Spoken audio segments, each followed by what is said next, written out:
Assalamualaikum warahmatullahi wabarakatuh. Perkenalkan, nama saya Vila Azia Ismail dari Akuntansi Unisba tahun 2017.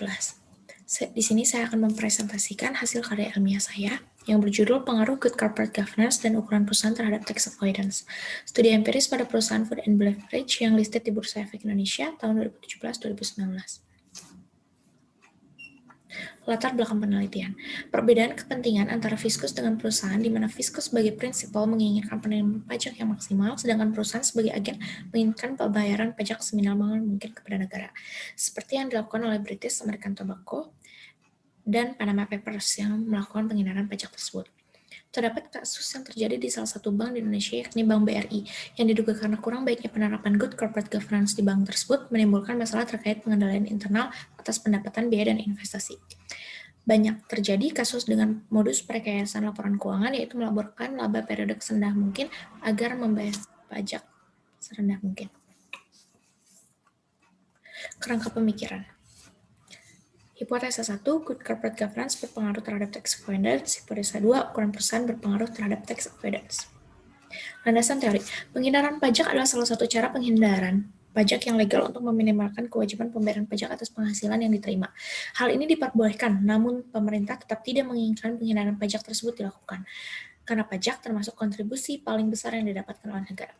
Good corporate governance adalah faktor yang penting dalam pengelolaan perusahaan, sehingga aktivitas di dalam perusahaan dapat berjalan secara efektif sesuai dengan kebijakan dan peraturan yang berlaku demi tercapainya tujuan organisasi.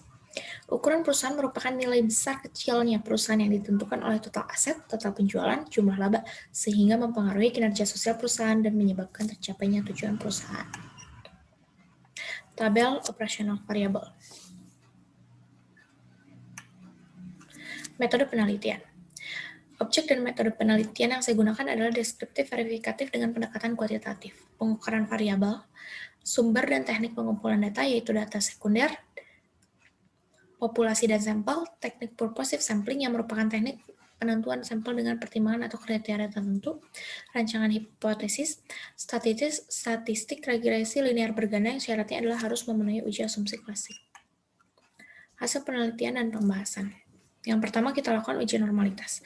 Berdasarkan gambar di atas, titik-titik menyebar di sekitar garis diagonal dan mengikuti arah garis diagonal tersebut, maka dapat dikatakan model regresi yang digunakan memenuhi asumsi normalitas. Hasil uji Kolmogorov-Smirnov lebih dari 0,05, maka yang berarti data terdistribusi secara normal. Dapat disimpulkan bahwa model regresi telah memenuhi uji asumsi klasik normalitas. Uji multikolinearitas, nilai toleransi sebesar 0,498 dan nilai VIF 2,008. Nilai VIF ini menunjukkan bahwa variabel independen tidak memiliki nilai VIF lebih dari 10. Dengan demikian, dari hasil uji multikolinearitas tersebut dapat disimpulkan bahwa model regresi telah memenuhi asumsi multikolinearitas. Uji heteroskedastisitas. Dari gambar di atas dapat diketahui bahwa tidak terjadi heteroskedastisitas sebab tidak ada ply yang jelas serta titik-titik menyebar di atas dan di bawah angka 0 pada sumbu Y, sehingga dapat dikatakan uji heteroskedastisitas terpenuhi. Uji autokorelasi. Nilai dari bebasan berada di antara nilai DU dan 4DU, yang artinya tidak terjadi autokorelasi. Dengan demikian, dari hasil uji autokorelasi tersebut dapat disimpulkan bahwa model regresi telah memenuhi asumsi autokorelasi. Analisis regresi linear berganda. Persamaan di atas dapat terlihat bahwa keseluruhan variabel independen berpengaruh positif. Nilai koefisien regresi corporate governance bernilai positif yaitu sebesar 0,016. Hal ini dapat diartikan bahwa jika good corporate governance mengalami peningkatan, maka akan mengakibatkan peningkatan terhadap tax avoidance. Begitupun dengan ukuran perusahaan. Uji F. Nilai sig 0,000, nilai signifikan tersebut lebih kecil dari 0,05, sehingga hal tersebut menunjukkan bahwa variabel independen berpengaruh secara simultan terhadap variabel independen. Artinya, setiap perubahan yang terjadi pada variabel independen, yaitu good corporate governance dan ukuran perusahaan, secara bersama-sama akan berpengaruh pada tax avoidance. Uji T, dapat kita lihat nilai signifikansi variabel good corporate governance sebesar 0,168 atau lebih dari 0,05, maka HO diterima dan HA ditolak. Nilai signifikansi ukuran perusahaan sebesar 0,000, artinya lebih kecil dari 0,05, maka HO ditolak dan hak diterima. Koefisien determinasi.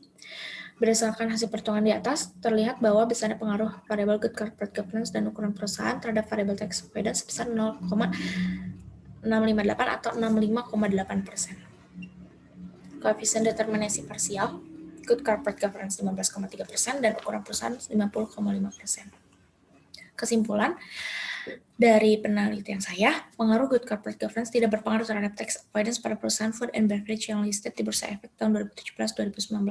Yang kedua, ukuran perusahaan berpengaruh positif signifikan terhadap tax avoidance pada perusahaan food and beverage yang listed di Bursa Efek Indonesia tahun 2017-2019.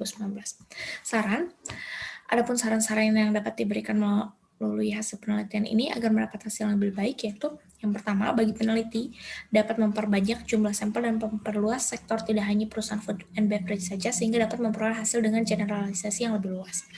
Dan yang kedua, penelitian selanjutnya diharapkan dapat menambah pengukuran pada tax avoidance, tidak hanya dengan case ITR saja, akan tetapi dengan menggunakan GAAP ITR, current ITR, dan lainnya, sehingga dapat memberikan gambaran secara menyeluruh terhadap tax avoidance. Demikianlah hasil penelitian dari saya. Terima kasih. Wassalamualaikum warahmatullahi wabarakatuh.